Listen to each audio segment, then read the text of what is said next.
So hey brother, Radhe Radhe, কেমন আছো তোমরা সবাই? তো তোমরা আমাকে অনেক বকছো, আমি বুঝতে পারছি ভিডিও কেন আসছে না। তার কারণ সত্যি কথা বলতে আমার বন্ধুর বিয়ে ছিল, আর তারপরে আমার শরীরটা এতটাই খারাপ হয়েছে আমি ভিডিও আপলোড করতে পারিনি। তো আজকে আমি চলে এসেছি আবার একটা নতুন ভিডিও নিয়ে। তো আজকের ভিডিও ইন্টারেস্টিং হয়ে চলেছে, পুরোটা ভিডিও দেখো আর এনজয় করো তোমরা সবাই মিলে। তো তোমরা সবাই বুঝতেই পেরেছো আজকে আমি কী নিয়ে ভিডিও বানাতে চলেছি অ্যাকচুয়ালি।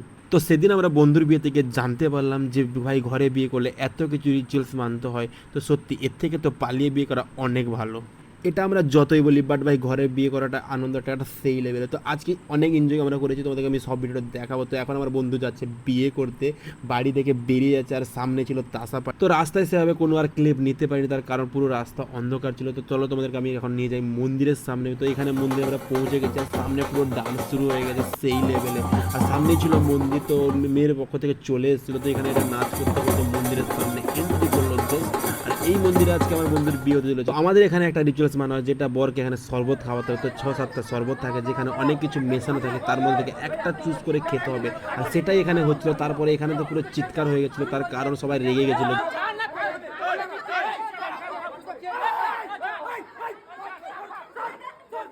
তো ফাইনালি আমার বন্ধুর এখন বিয়ে হতে চলেছে। তো আমার বন্ধু আজকে বিয়ে করে নিল। তো জানি আর বন্ধুর সাথে আমাদের সাথে আর ঘোরাঘাটা হয়তো হবে না, তার কারণ তোমরা কাজ জানো একটা ছেলে যখন বিয়ে করে নেয় তার মাথায় অনেক দায়িত্ব থাকে। তো অনেকেই তোমরা হয়তো বলো যে ভাই তো সেই ফ্রেন্ডটা তোমার সাথে মেশামেশি করছে না, বাট নয়, দেখো তার উপরে অনেকটা দায়িত্ব থাকে। তো আজকের ব্লগটা কেমন লাগলো অবশ্যই তোমরা কমেন্টে জানিয়ে। দেখা হচ্ছে নেক্সট ব্লগে।